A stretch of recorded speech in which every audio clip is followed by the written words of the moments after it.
tardes, amigos de Campeones, bienvenidos a otra edición de Tiempo de Velocidad. Hoy vamos a hablar del Alfa 308, probablemente el auto de Grand Prix conservado en el país más importante que hay, está en el Museo Fangio. Un auto que llegó en la década del 30, participó de la Fuerza Libre, luego en manos de Oscar Gálvez corrió en las temporadas en Grand Prix y llegó a manos de Fangio, lo corrieron varios pilotos, entre ellos también probó Fangio con el auto. Y hoy, como decía, está en el Museo de Balcarce. Sí, ya que estamos a empezar agradeciendo a la gente del museo que tanto se ocupa de todos los autos de Fangio y de todos los autos que están ahí. Un museo espectacular que tal vez esté en uno de sus mejores momentos.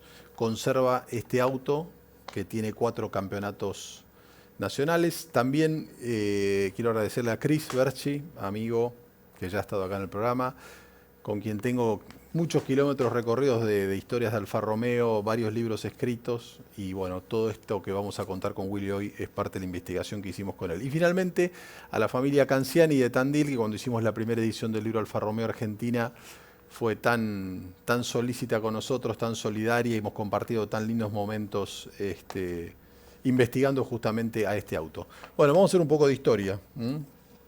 ¿Qué es un Alfa Romeo 308? Alfa Romeo tuvo en sus comienzos un ingeniero, Merossi, que era ingeniero y geómetra. Acá lo tenemos en la foto. Fue el responsable de los primeros Alfas de carrera y de los primeros Alfa RL, que son los que llegaron al país de la mano de Eduardo Carú y compañía Sociedad Anónima.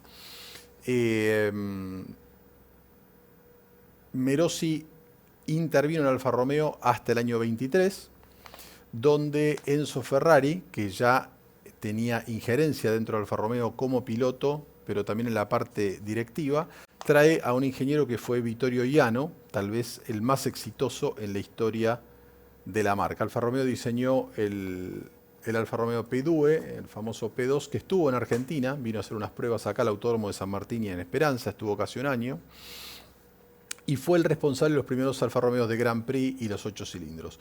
Pero la relación de Iano con la compañía, o sea, a ver, después del P2 vino el Alfa Romeo P3, diseño de Iano, primer Alfa Romeo de Grand Prix, los Alfa 2900, tal vez los Alfas Sport más importantes y tal vez un auto Sport de los más importantes que se hizo a lo largo de los años en la historia del automóvil, todos 8 cilindros, y todos autos muy ganadores en todas sus categorías. Pero bueno, como toda relación, tuvo su pico máximo en el tipo B, en la P3 y en los Alfa Romeo 2900. Pero para octubre del año 37, ya Italia entraba en los conflictos bélicos y demás, Iano se va, Ferrari queda un tiempo más al mando del equipo. Recordemos que en aquel entonces el equipo Alfa Romeo era la escudería Ferrari, es decir, no corrían con el nombre propio, sino que Ferrari dirigía el equipo y llamaba escudería Ferrari. A partir del año 38 pasa a llamarse Alfa Corse, cambian de diseñador, de Iano pasan a Colombo, un joven Giacchino Colombo que después tendría muchísimo éxito en Ferrari. Y se le encomienda a Colombo la construcción de autos para la nueva fórmula, lo cual era todo un desafío, ¿no? O sea, la fórmula cambiaba, no estaba ya relacionada con el peso y la potencia, sino con la cilindrada. 3 litros con compresor, 4 litros y medio aspirados. Y Colombo diseña 3 autos, el 308, ahí estamos viendo fotos del auto, un 3 litros 8 cilindros, el 312, 3 litros 12 cilindros y el 316, 3 litros 16 cilindros, que en definitiva la mitad de ese 16 iba a terminar siendo la Alfetta 158. El 158 años, una temporada después. Bueno, el motor igual es derivado del 2900. Exacto, el motor es derivado del 2900, muchos componentes también. Diría que los chasis, lo más probable de la investigación que hicimos con Chris y de investigaciones que se han hecho en tiempos modernos, sean viejos chasis 8C35 modificados a este nuevo tipo de Alfa Romeo. Pero bueno, ya metiéndonos en el modelo en sí, en el 308. Se hicieron 4 autos con 3 motores de repuesto. Los autos debutaron en el Gran Premio de Francia, en Pau, donde Nuvolari tuvo un accidente, el auto se incendió, juró que nunca más iba a correr para Alfa Romeo y que se iba a ir a correr para Auto Unión. Algo que, si bien en parte ocurrió, después Nuvolari volvió a correr con Alfa. Y para hacer la historia, digamos, no muy extensa la parte europea, corrieron por última vez los 4 autos juntos en el Gran Premio de Alemania de mayo del 38. Ahí se los vio por última vez a los 4 autos juntos. ¿Qué pasó ahí?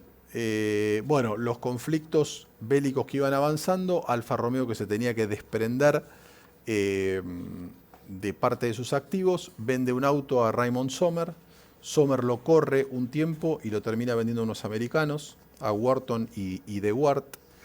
El auto hace toda su vida automovilística en Estados Unidos, corre en Indianápolis varias veces, con Johnny Mauro, con otros pilotos, y actualmente está en el Museo de Indianápolis. Yo tuve oportunidad de verlo el auto en Pebble Beach, o sea que de los 4 autos, uno de los que existen es este 308 que está en el Museo de Indianápolis.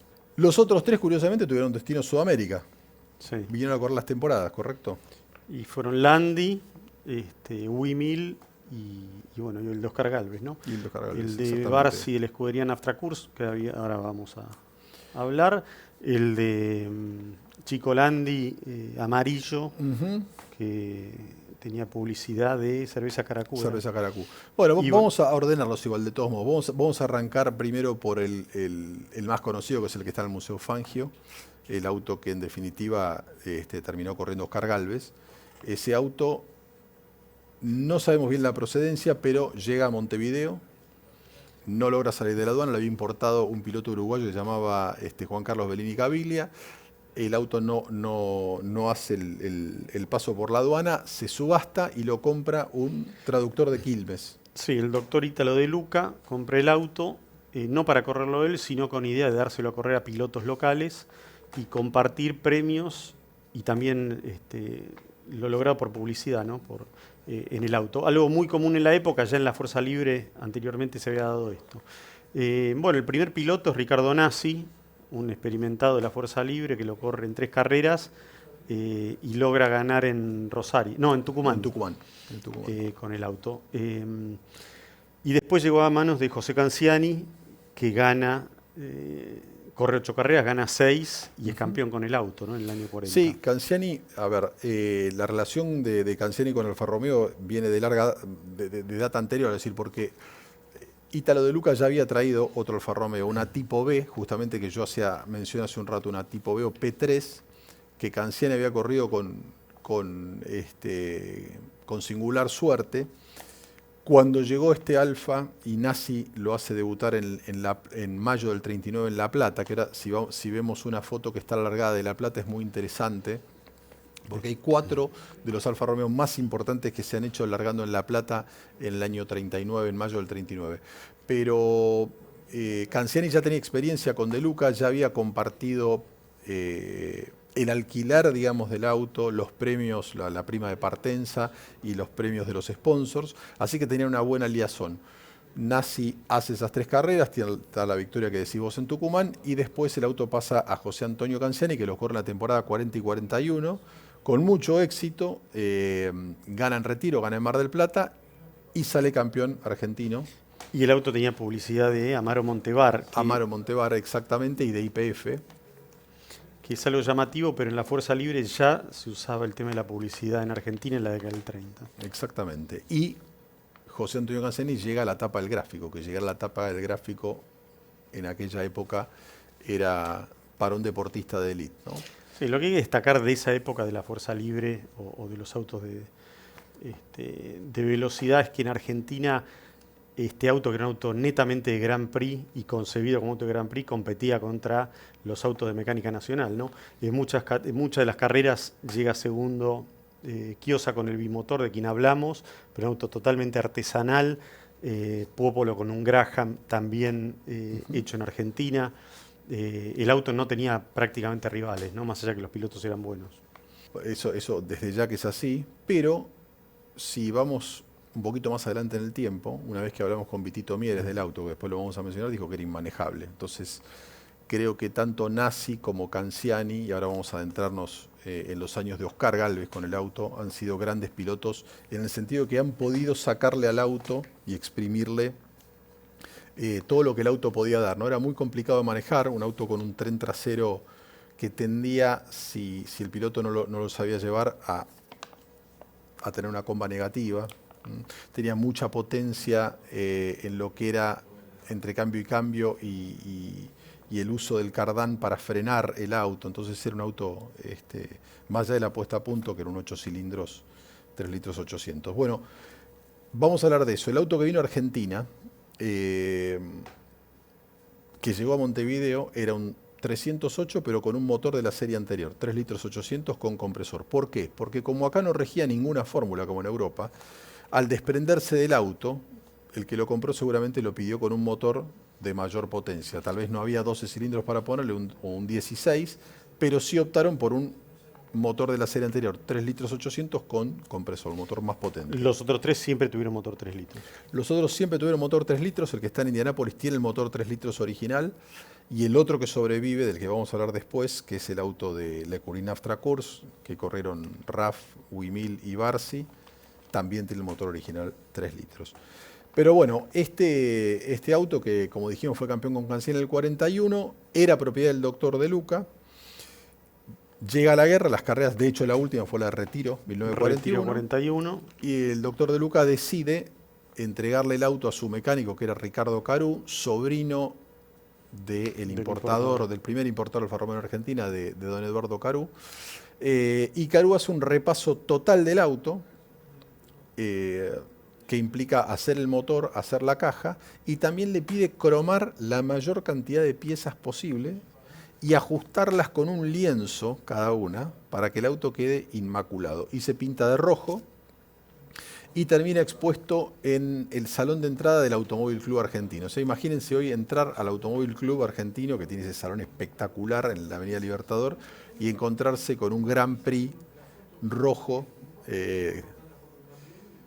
con la belleza que es este Alfa 308. Bueno, la cuestión es que la guerra por suerte llegó a su fin y llegó a oídos de Oscar Gálvez que el auto se vendía. Sí, en el 45 vuelve a la actividad en Argentina y Oscar Gálvez se entera que el auto estaba en venta. Él siempre cuenta de manera muy simpática. Oscar era muy espectacular escuchando contar anécdotas. Muy histriónico. Muy histriónico. Que estaba haciendo su casa y le dice al arquitecto que pare la obra del tercer piso. Igual no le alcanzaba la plata y lo ayudaron Ernesto Petrini y Rosso. Y Rosso, otro amigo. Otro amigo de igual, al margen de eso, firmó una cantidad de pagarés que estuvo durante mucho tiempo pagando y que contaba Oscar que el día anterior al vencimiento recibió un llamado de De Luca. De Ítalo De Luca, Sí. recordándole que estaba el vencimiento. Pero bueno, Oscar siempre logró pagar a tiempo. Y con ese auto, que ahora vamos a ir contando de a poco, fue campeón 3 veces Oscar, 3 años, 47, 48 y 49. 47 y 48 fue campeón absoluto, porque ganó en turismo carretera los campeonatos esos 2 años, y aparte en pista ganó con el Alfa, ¿no? Lo que habla también de Oscar como piloto, ¿no? Porque Sí. un TC no tiene absolutamente nada que ver con un auto de Grand Prix, un auto de Grand Prix no tiene nada que ver con un turismo carretera.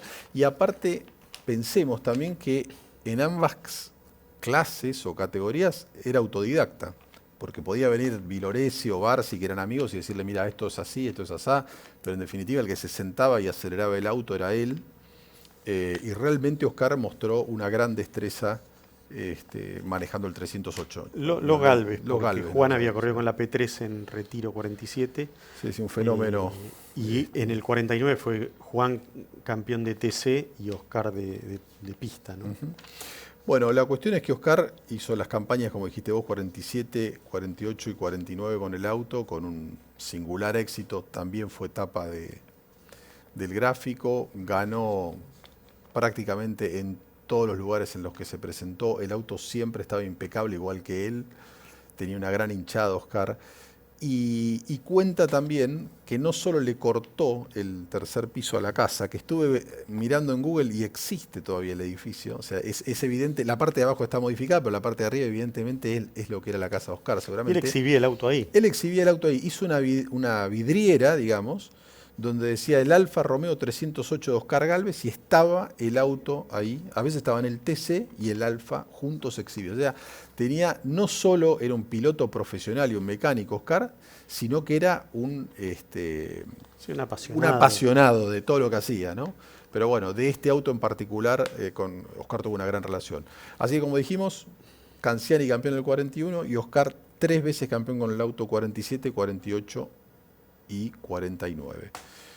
Obviamente, y es para destacar, a lo largo de todo este tiempo, el auto mantuvo la configuración original del motor, la caja, es decir, que Oscar, tanto De Luca y Canziani como Oscar después se ocuparon que el auto mantuviera su configuración original y estuviera siempre reparado con Sí, de la mejor manera. de la mejor manera, ¿no? Bueno, terminamos este bloque. Volvemos en unos minutos con más tiempo de velocidad.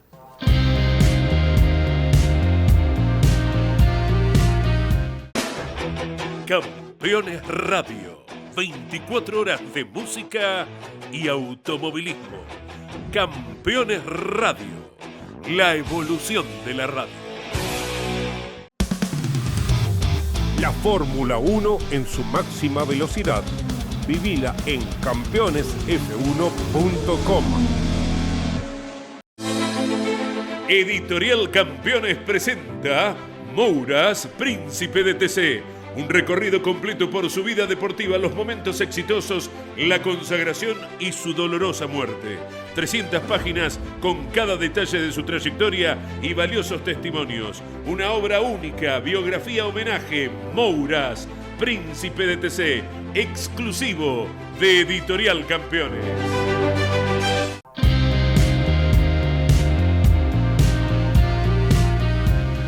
Segundo bloque de tiempo de velocidad dedicado al Alfa Romeo 308. Temporadas 48 y 49. 48 y 49. Bueno, la temporada 48 fue la segunda de las que organizó el Automóvil Club Argentino.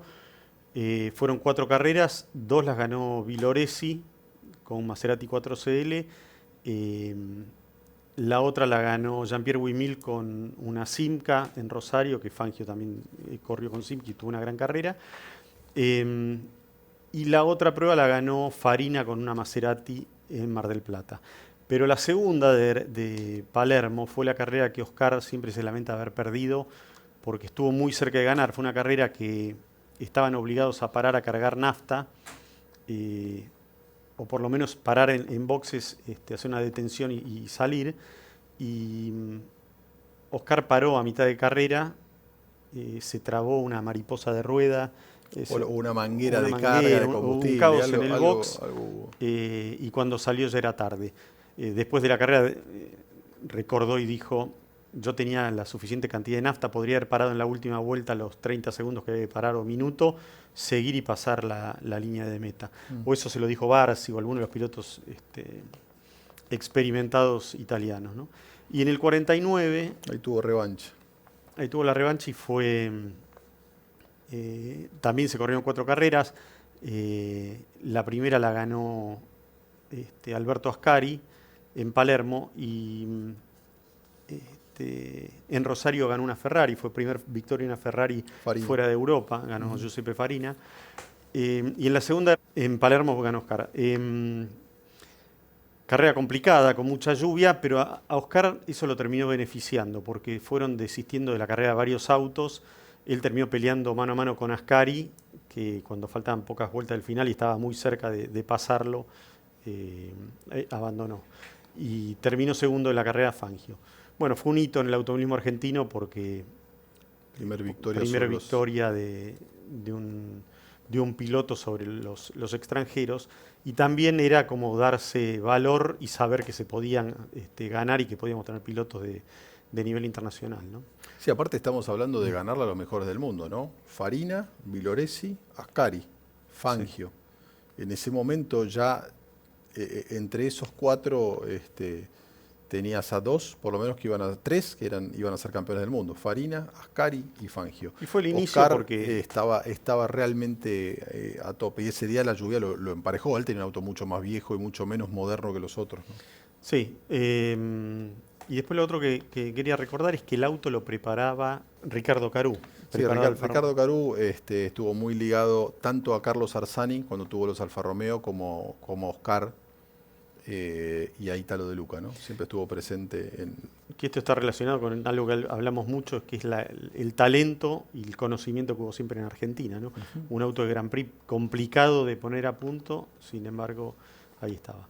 Y después, bueno, hay un montón de detalles. Oscar contaba de la visera que se le empañaba, que fue muy difícil manejar ese día. Pero bueno, ahí estuvo el primer triunfo con el Alfa 308. Bien, después ya el auto se puso viejo, seguía igual en su configuración, motor, caja, todo completo. Lo compra el Automóvil Club con la idea de que lo siga utilizando Fangio, pero Fangio automáticamente firma con Alfa Romeo después de su victoria en Mar del Plata y su ida a Europa, que gana esas famosas 6 primeras carreras, con lo cual el auto queda en poder de Fangio y Fangio decide alquilarlo y pasa a ser una suerte de autoescuela. Lo usa Menditegui en el 51, después cuando se inaugura el autódromo, Fangio vuelve de la lesión de Monza y acá hay fotos que lo muestran manejando el auto al propio Fangio en el autódromo, algo que desmiente lo que muchos dijeron, que Fangio nunca se había subido al auto. Bueno, Fangio entrenó en noviembre del 52 con el auto. Y después lo usaron Teddy Schwelm, piloto del CAS, que fue campeón de Argentino Sport y llegó a la Fórmula 1, Vitito Mieres, Alberto Crespo, Onofre Marimón, Ernesto Blanco, Charlie Menditegui fue el primero después de Oscar, bueno, en el Charlie, 51. en la temporada 51, también interesante, llegó 10º en la primera de las dos carreras y en la segunda fue quinto atrás de Jorge Daponte con una Maserati 4CLT, ¿no? ¿Y por qué digo que fue una autoescuela? Porque siguió. O sea, después lo utilizó Ernesto Blanco, bueno, ya no de escuela, porque Ernesto Blanco era un veterano en Rafael en el año 56. Y Bordeaux. Bordeaux también corrió en Rafael en el 60. Larry y Cabalén lo utilizaron en el torneo triangular. Larry lo utilizó en el torneo triangular, ¿se acuerdan? En el torneo Brasil, Uruguay, Argentina. Y Cabalén lo usó también en Rafael. Es decir, el auto tuvo una vida muy, muy extensa en las carreras. Había corrido en Europa, recordemos, después corrió en Brasil. El auto volvió. No se sabe bien cuál de los 4 que estuvo en Brasil o cuál de los 4 que estuvo en Europa era puntualmente, pero era uno de esos 4.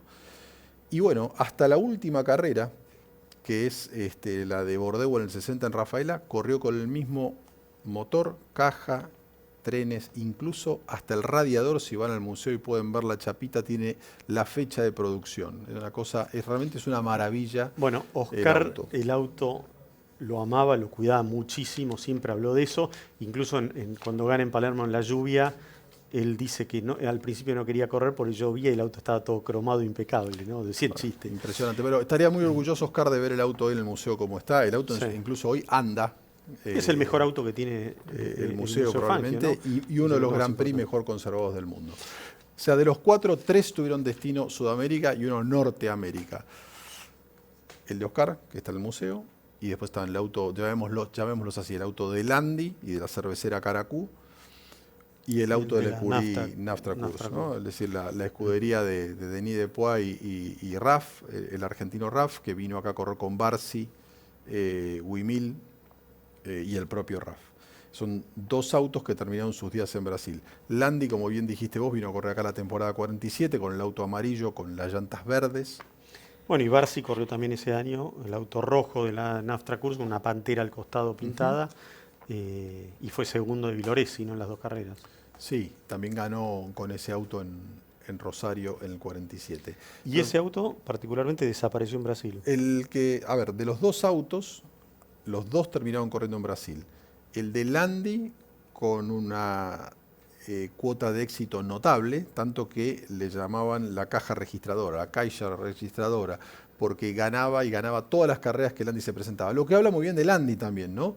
Como piloto, porque al igual que Oscar, no es que estaba manejando un auto de baja cilindrada, sino un auto muy complicado de manejar contra autos de gran nivel que había en Brasil. Y me acuerdo de las temporadas, algo que quería comentar, de un piloto uruguayo, de Cantoni, que el día que Oscar ganó, segundo fue Fangio Y tercero fue Aitel Cantoni con una Maserati, ¿no? No poca cosa para el automovilismo uruguayo. El auto de Landi en manos de Landi fue imbatible, y por eso lo de caja registradora. Pero después Landi tuvo una idea poco feliz, se lo prestó a un amigo, el amigo tuvo un accidente muy severo, con consecuencias físicas para él, y el auto se partió en 3 pedazos y terminó siendo un auto sport en los años 60 con un motor Cadillac.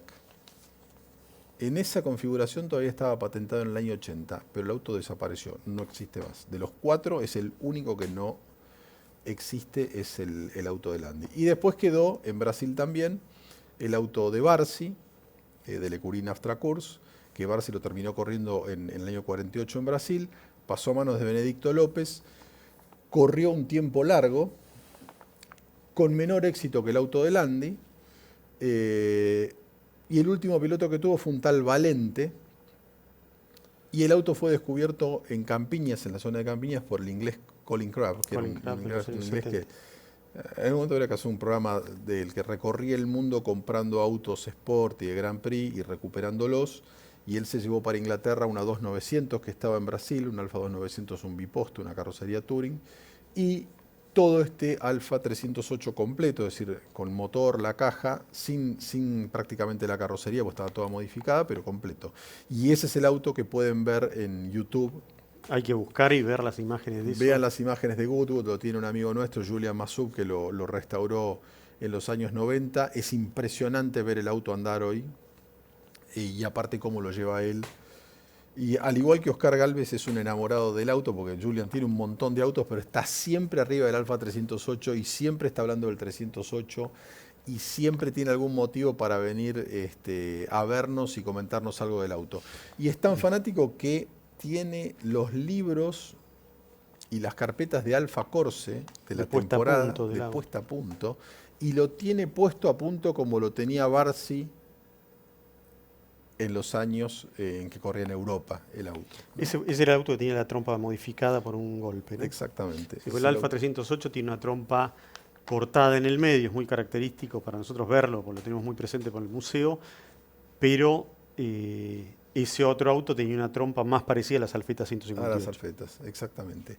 Así que bueno, yo creo que es interesante destacar la historia argentina del 308, donde 3 de los autos participaron, uno está acá, uno de los mejores autos de Grand Prix del mundo. Otro, como dijimos, está en el Museo de Indianápolis, pueden googlear y ver fotos. Igual acá hay fotos del auto en Pebble Beach, en Laguna Seca. Y el auto de Barsi, que está en manos de Julian Massoub y que es utilizado para correr en Inglaterra, en el Reino Unido. Sí, vale la pena. Busquen el video de Goodwood del festival. Si buscan Alfa 308 lo van a encontrar, y ahí se puede ver bien el auto con todo su poderío y en excelente estado, ¿no?